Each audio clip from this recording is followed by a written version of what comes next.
Ladies and gentlemen, it is not a good day for the Karentocracy and the people in the media. They are mauling at the moment, especially MSNBC, because the Supreme Court ruled that these lower court district judges that had gone rogue can no longer issue these nationwide injunctions. Basically, the Supreme Court's like, yeah, you don't get to become the imperial court and go toe-to-toe with the President of the United States. You don't control the executive branch. You don't control the legislative branch. I mean, you are the judiciary. And you are a district court judge, a lower district court judge. You do not get to make these sweeping injunctions because you don't agree with the President of the United States, who was duly elected by the American people. Well, like I said, the Karentocracy is mad. The media is mad. But I'm happy. I'm celebrating. This is a major win. And let's do a wellness check on MSNBC because they're going through a very tough time. They were using these rogue courts to combat the agenda of Donald Trump because they personally disagreed with it, which is absolutely disgusting, unconscionable, unethical, unlawful. They were using lawfare to try to hamper Donald Trump because they lost the election. How shitty is that? Well, ladies and gentlemen, should we just get into it? Should we watch the Karens melt down and start crying? Actually, before that, first, I want to do a little bit of an explanation about this. For those of you who are not from the United States, you may be looking at this and going, I don't get it. Like, what are you dealing with here? Well, here's essentially what it is. Donald Trump would sign an executive order or make a move from the position of the executive branch in the United States. The president is the commander-in-chief. He is the ruler of the executive branch of our government. These rogue left-wing lower court judges, these district court judges, would basically grant relief in these very narrow districts to Democrat governors and politicians who would come to them, who would seek them out for relief for whatever they happen to immediately draft up after an executive order. So Trump would sign an executive order. These Democrats would immediately draft up a lawsuit and they would shop for a judge. They would shop for a sympathetic judge. They'd go before this judge. This judge would abuse their power and issue a nationwide injunction. So now, because the executive order is injuncted, it can't go through. So Trump's legal team has to go and argue it before the judge. The judge denies it. Then they go to the appeals court, and almost inevitably, that lower court judge's ruling was overturned. Because it's not about being lawful, it was about hampering Trump. It didn't matter how unethical it was, how legally dubious it was.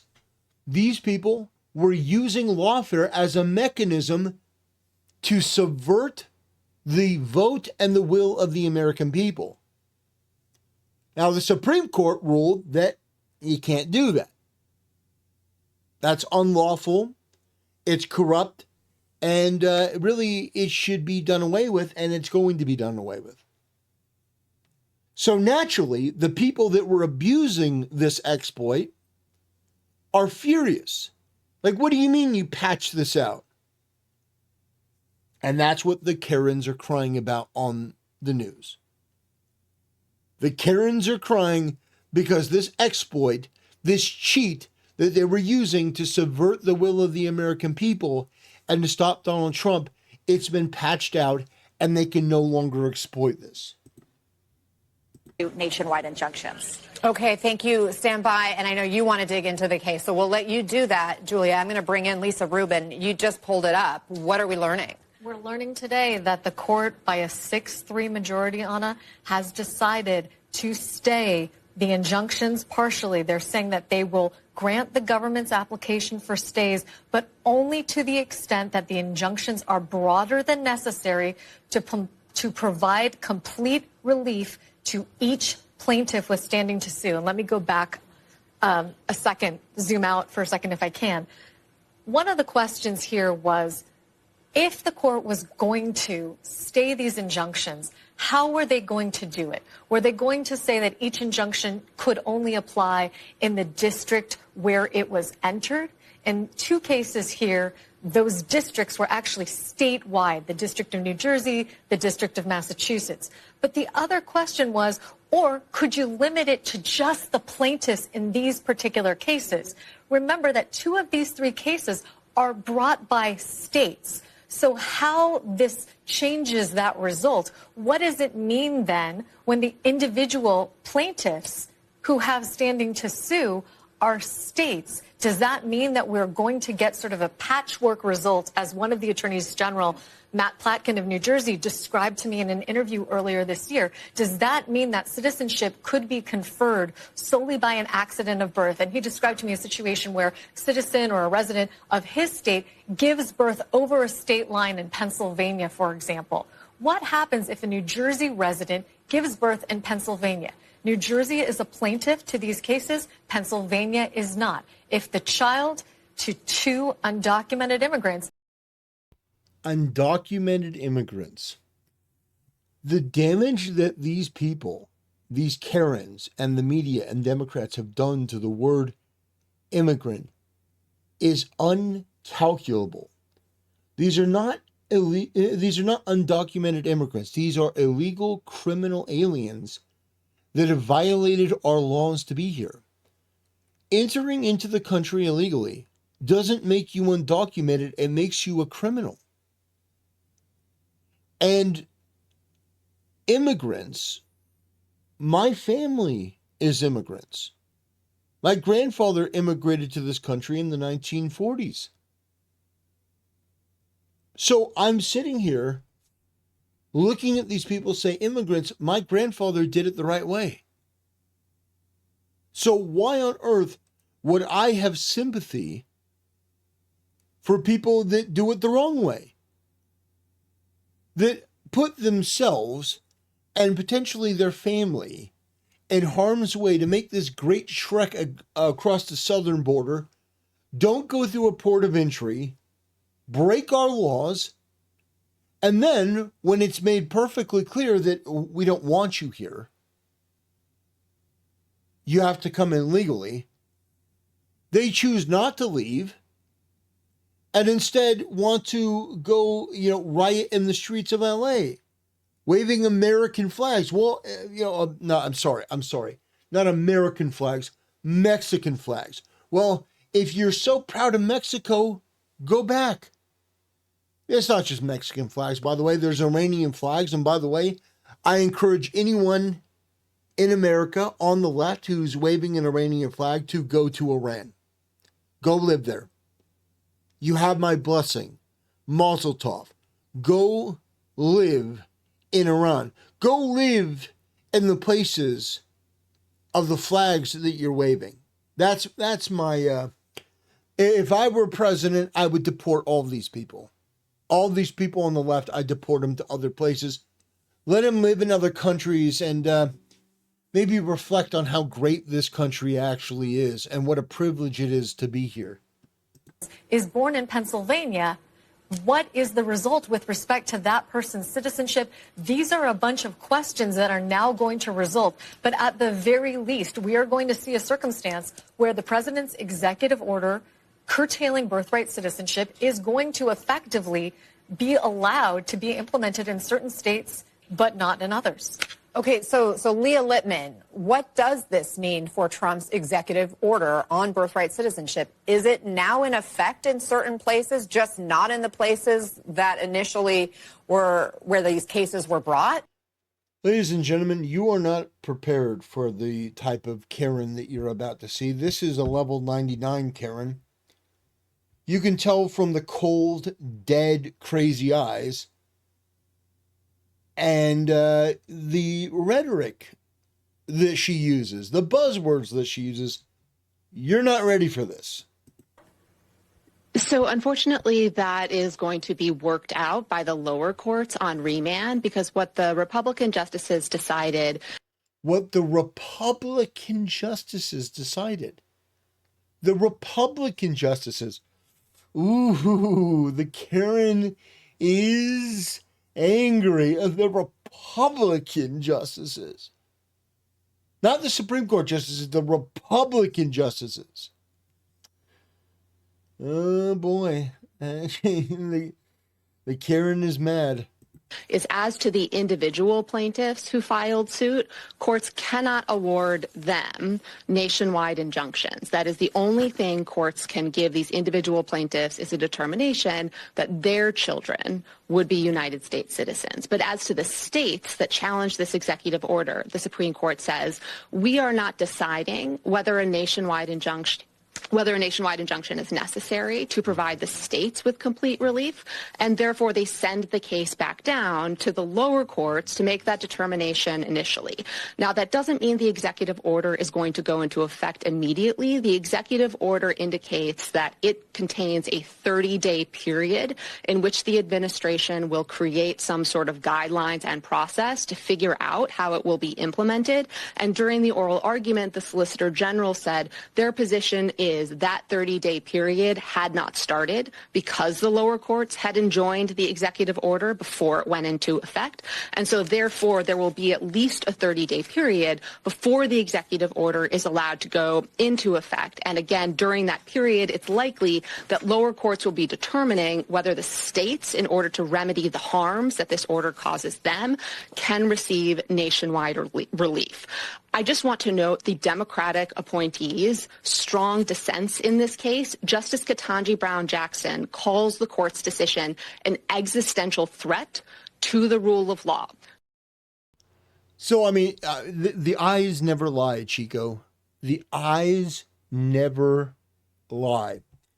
So she's about to go into the Democrat justices, and they're strong dissent. Who cares what they think? No, seriously, who cares what they think? Ketanji Brown Jackson is an idiot. And I don't mean that in the casual, flippant, like most Democrats are dumb. No, Ketanji Brown Jackson is one of the biggest retards I've ever seen on the Supreme Court. And this is the woman that couldn't define what a woman is. She was asked during her confirmation hearing, "Oh, what is a woman?" "Oh, but I can't possibly answer that. I have no idea." Say what? Maybe the first Supreme Court justice who wasn't able to answer what a woman is. Yeah, this woman's an absolute moron. So I'm sitting here listening to this woman go, "Well, these are the dissents of the, of the Democrat justices." Yeah. Their dissent was, "Oh, this is a violation of the rule of law." Really? Because I would have thought that rogue leftist imperial judges issuing decrees that are meant to supersede the executive branch and the president, the commander-in-chief, I would think that is authoritarianism. I would think that is the threat to democracy. But the way that they're framing it is, no, that's just the law the way that it was intended. It was always intended by the founding fathers that the president should be subservient, that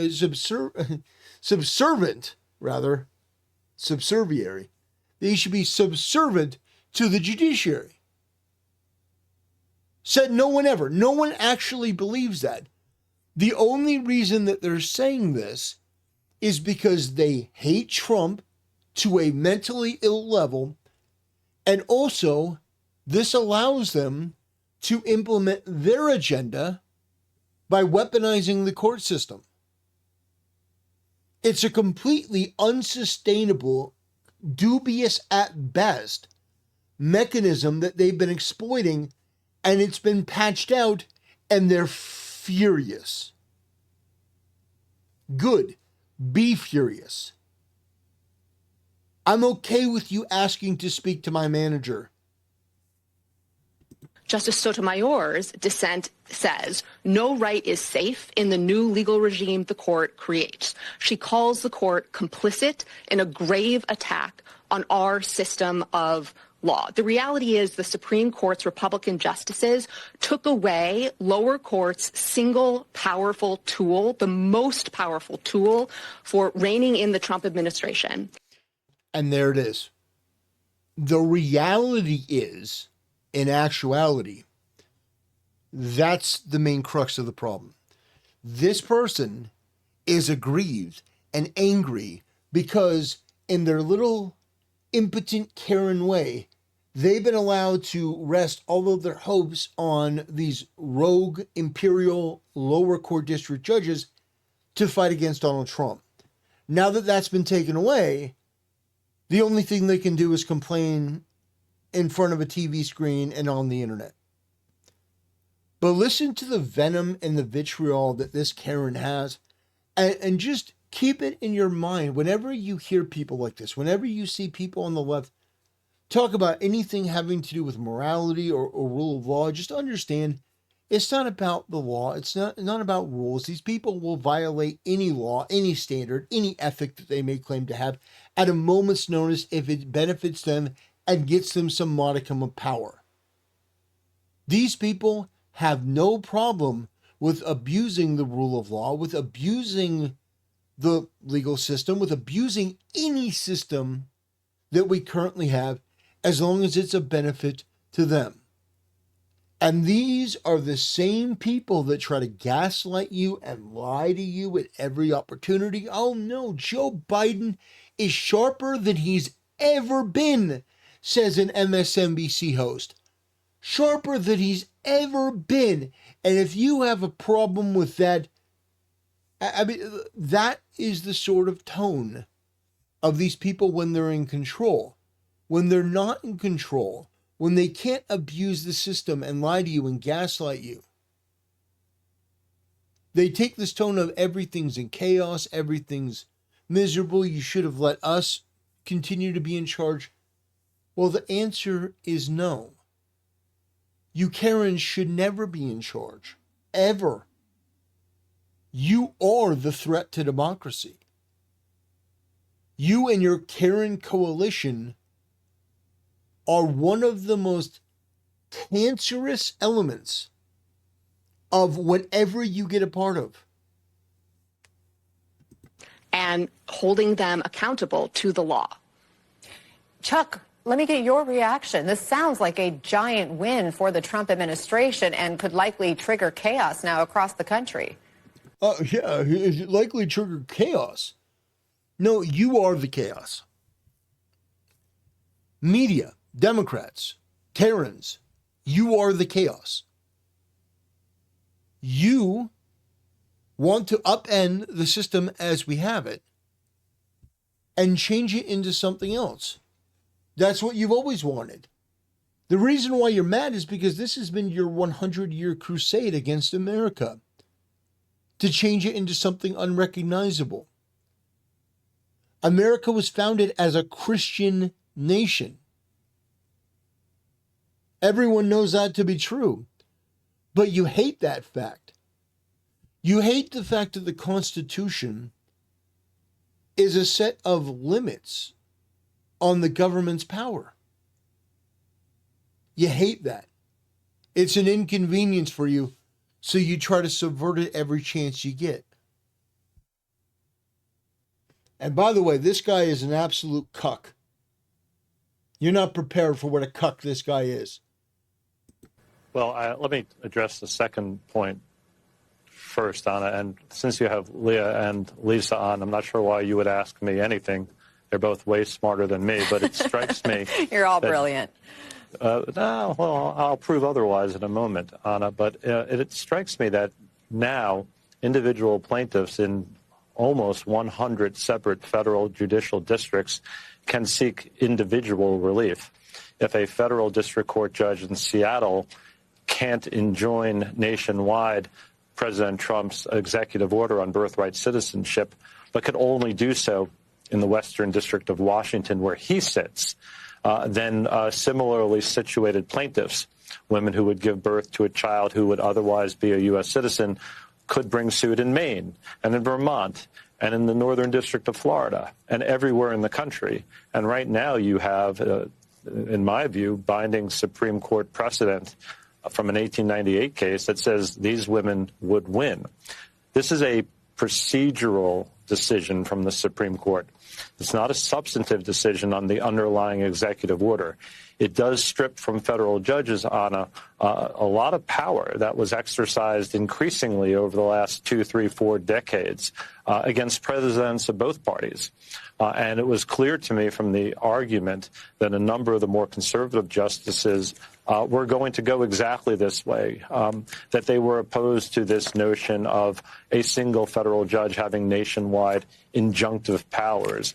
They didn't like the notion of judge shopping, that an aggrieved plaintiff would bring a case in a district that best suited him or her. But will there be more chaos? There'll be more cases, Anna, and whether or not you think of that as chaos, I'll leave that to you. But I think more individual plaintiffs will bring more individual cases seeking similar relief. Well, the reason I ask Chuck about the chaos is I'm trying to envision a situation in which you have to have a case, you have to bring your own case in order to get the relief, right? So if you are a person who is in this country right now in a state that wants to enforce Trump's executive order banning birthright citizenship, and you're an immigrant and you have a child, what does that mean for this child in that state compared to... Again, immigrant. Immigrant. If you're an immigrant, well, if you're a legal immigrant in the country legally, an actual immigrant, if you're in the country legally, then this has nothing to do with you. However, she doesn't mean immigrant. She means illegal, criminal, alien. These people use these words to couch what they actually mean. Karen of MSNBC, be honest with what you actually mean. You're not talking about immigrants. You're talking about illegals, criminals. Do you know why we call them illegals? Because they're illegally in the country. They violated the law. They're a criminal. And they're not an immigrant, they're an alien. That doesn't mean that they have gray skin and long pointy fingers and say ET phone home. That means that they are not an immigrant and cannot and should not be classified as such. They're not undocumented. They don't have documentation because they're in the country illegally. This is why the media has lost all trust. This is why their reputation is in the gutter. And this is why Trump was elected. Because Trump cuts through all the bullshit and says it like it is and says, we're going to deport these people. Good.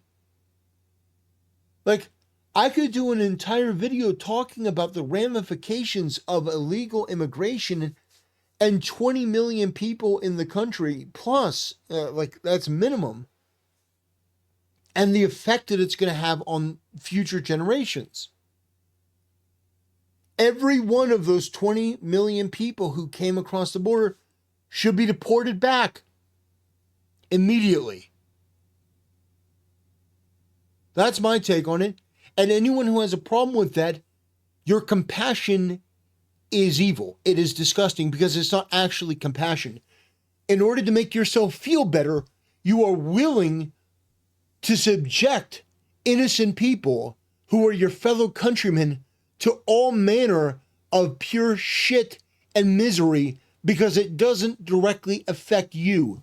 From your ivory tower or your position of moral superiority in quotations, you get to go to your Whole Foods and then to Starbucks and you get to go, oh, I'm such a good person. I believe that illegal immigrants should be able to be in the country. And then you get to go duck facing and, posing like you're Hassan Piker on your social medias. and get to go home and pretend to be a good person in your gated community. The reality is, though, that innocent people are going to have to deal with the consequences of your so-called good intentions, which is higher crime, and the fact being that these people are in the country illegally. It's not going to be conducive to people who actually want to come here and integrate with our culture. These people who are in the country illegally don't give a shit about our culture. They just want to extract resources to either send them home or to accumulate them for themselves. They're not part of the community. They have allegiances elsewhere. It is very understandable why nations have sovereignty laws, why they have borders, and why we can't just open up the world to allow everyone to come in.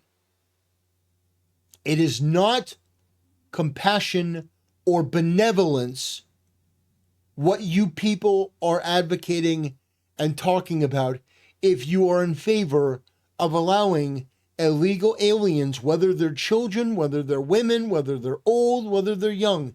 It is not compassion or benevolence to allow them to stay into the country. To what it means for a child who's born in another state. Right. So right now, arguably, children in certain states, and I think this was Lisa's point, have protections that children in other states in 30 days may not. And I take your point, Anna. It's going to require other plaintiffs to come forward and to seek injunctive relief. It doesn't mean everybody in the Northern District of Florida or in the Western District of Texas or in the Eastern District of New York has to file a lawsuit. But it does mean that lawsuits have to be filed in all of these jurisdictions because you no longer, at least according to the Supreme Court, for individual plaintiffs, have nationwide injunctive relief available to similarly situated plaintiffs, similarly situated mothers and their children. And so, yes, it invites a lot more litigation in a lot more places, and I think perhaps fairly characterized as more chaos. I mean, even Justice Kavanaugh asked during the oral arguments, what do hospitals do with a newborn? What do states do with a newborn? Justice Gorsuch pointed at the patchwork. That's a retarded question. What do you mean? Well, they asked a question. That's a retarded question. A child is born. What you think we're going to be like Sparta now? What we're going to do is we're going to examine the baby. We're going to examine the baby, and if there's any abnormalities or things that are malformed, we're going to put it in the incinerator. Get real. Actually, Democrats would probably be in favor of that because they're in favor of abortion up to the 9th month. But no, we're not going to put it in the incinerator. If you're in this country and you have a baby, that baby is not a citizen, but we're not going to throw the baby out with the bathwater. We're not going to put the baby in the dumpster.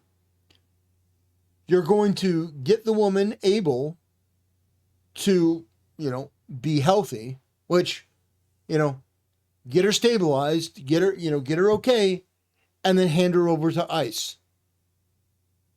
And her and her baby will be treated with the utmost care as they're deported back to their country of origin. Yeah, absolutely. That is the only sane, moral, and reasonable thing to do. We're not harming the baby, but that baby is not an American citizen. It could be one day if you come back legally. But no, that baby is not an American citizen. Problem that this could create. Leah, is there any resolution that is within this opinion that you're reading through? God, oh my good God. Looking at this person has been a chore throughout this video. Look at that face. Look at holy shit. I'm going to get canceled for saying this. This is what the pill and modernity has done to women. Oh my God. I think this opinion is going to create additional legal questions. No, it's not.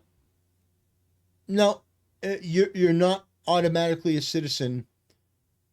You're not automatically a citizen if you're born in the United States from illegal parents. Anyway, yeah, we watched this clip, I believe, about the woman basically going mask off and revealing, what Democrats think of, illegal aliens. Paul, you first. I mean, because Molly mentions those people that are the farm workers, certainly of the ag industry that's being affected. You've got hospitality industry, going to a restaurant even. I mean, you may not have people being able to clear your place, move so quickly. Yeah. There have never been restaurants in the past that were able to function without illegal criminal aliens. What are we thinking? How did we as a country survive during the 20s, the 30s, the 40s, the 50s, the 60s? How did we do it? Without these illegal criminal aliens working at slave wages so that this fat, retarded Karen can go to a restaurant and have a subclass of people clear their plates so she can feel better about her worthless, empty, meaningless existence. Her godless, soulless, self-absorbed, retarded existence. Months had more. Good evening. Thanks for the time. Thank you, Brett. The president said this is a big deal. You have said that this is a really big deal as far as the implication on some of these injunctions around the country. It's monumental, Brett. This 6-3 ruling restores American democracy. So President Trump, over the last 5 months, had more nationwide injunctions issued against him than were issued in the 100 years of the 20th century. Most of these nationwide injunctions have come from a small handful of very hard left district court judges in just 4 or 5 cities like Los Angeles, Boston, San Francisco, Chicago. No one in America consented to be ruled by a district court judge in Chicago or Manhattan or Los Angeles or San Francisco. They elected one American president to run the executive branch. Today, the Supreme Court has said President Trump is the one in charge of the executive branch. The Department of Defense, Department of Justice, Department of Homeland Security. That is how our democracy works. Every 4 years, we go to the polls and we elect a president. We do not elect a Marxist judge in a far-left city to rule over us. And that's what the Supreme Court said today, Brett. True. I really like Stephen Miller. I would be okay if J.D. Vance ran for president and Miller was his VP. I think this guy is rock solid. He's phenomenal. I love his position on illegal immigration. This guy is absolutely fantastic. Absolutely fantastic.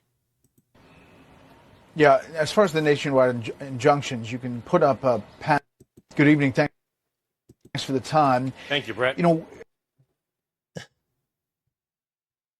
So, yeah, like I said, the Karens are not taking it well. I renewed my passport yesterday because I'm getting the fuck out of America. Yep, I'm getting a one-way plane ticket to go somewhere. Europe, most likely. Oh, thank God. Oh, thank the good Lord. Oh, the Karens are starting to self-deport. Oh, man. The moment that they're out of the country, Trump should revoke their citizenship so they can't come back. Oh, man. It'll be like the movie The Terminal. Except for instead of the airport terminal, it'll be that they're terminally online. Oh, man. These Karens filming themselves. So I just updated my passport. I'm leaving. Oh, good. Self-deport yourself. Might I suggest Iran? Like, I heard it's a beautiful place this time of year. Maybe going to Iran.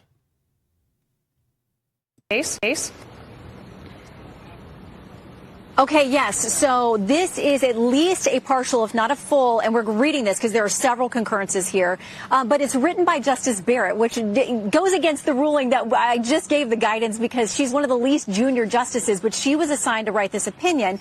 And essentially what she says some say that the universal injunctions give the judiciary a powerful tool to check the executive branch, but she says federal courts do not exercise general oversight of the executive branch. They resolve cases and controversies consistent with the authority Congress has given to them. When a court concludes the executive branch has acted unlawfully, the answer is not for the court to exceed its power, sounding very much like they are limiting these injunctions. We know here that they have granted at least and partially. She's absolutely right. Again, the left and the Democrats and the Karens are weaponizing the judiciary against Trump. That's not their role. The judiciary is not a checks and balance mechanism the way that they're trying to implement it. Where Trump says, well, I think this will be best for the country. And a local district court judge says, no, I don't agree with that. I'm injuncting that. That's madness. The stay to these preliminary injunctions, but they say only to the extent that the injunctions are broader than necessary to provide complete relief to each plaintiff with standing to sue. They say the lower courts have to move expeditiously with respect to each of these plaintiffs. It says the injunctions are also stayed to the extent that they prohibit executive agencies from developing and issuing public guidance about the executive plans to implement the executive order. If you remember, part of this executive order on birthright citizenship, the stay was that the agencies that would be responsible for actually implementing the change with birthright citizenship, those agencies couldn't even start making a plan. So that part of it is lifted as well. We do see that the dissent here comes from the three justices you expect. It looks like Justice Sotomayor filed the dissent. Kagan and Jackson joined that. Justice Jackson also filed a dissenting opinion, but there are a lot of concurrences here. Justice Thomas, Justice Alito, there are others. So we'll parse through this, but at its first blush, it looks like this is a win in putting a limit on these nationwide injunctions. We'll see how far those limits go as we dig back through this. Got it. Want to bring Jonathan Turley back in. Shannon, thank you. So, Jonathan, it sounds like this is kind of what you were mentioning early. Yeah. So, ladies and gentlemen, are you tired of winning yet? This is a major win against the Karens, against the Democrats, against the media. And they're molding and melting down as you would expect because their abuses are one by one being eradicated and purged and good. And now Trump can go through with his agenda without these ridiculous mandates. Mandates from the left, from the media, from the Karens. Mandate to these rogue imperial courts. Yeah, that's the mandate that Trump has is from the American people. The mandate that the courts have is from the media and from the Karens and from the leftists in, politics. It's not the same. Anyway, ladies and gentlemen, I want to thank you for supporting the channel. It really means a lot to me. Let's take a look at Kick real quick. Let me refresh. Kick, we are at 242 followers. That's pretty incredible, considering that I started that channel, a couple weeks ago, and I didn't stream for about a week. But anyway, ladies and gentlemen, follow me on X if you want. I'm gonna show you my my X account. Templar's Voice on X. If you think that my YouTube videos are a little bit based, you haven't seen anything yet. My X is basically just a place for me to vent my frustration even more. But yeah, I'm hoping to get to 1,000 followers before too long. Anyway, ladies and gentlemen, I want to thank you for supporting the channel. I want to thank you for continuing to comment and subscribe and give financially. All that stuff means a lot. And so, yeah, thank you. Have a great day. And we're on the winning side, ladies and gentlemen.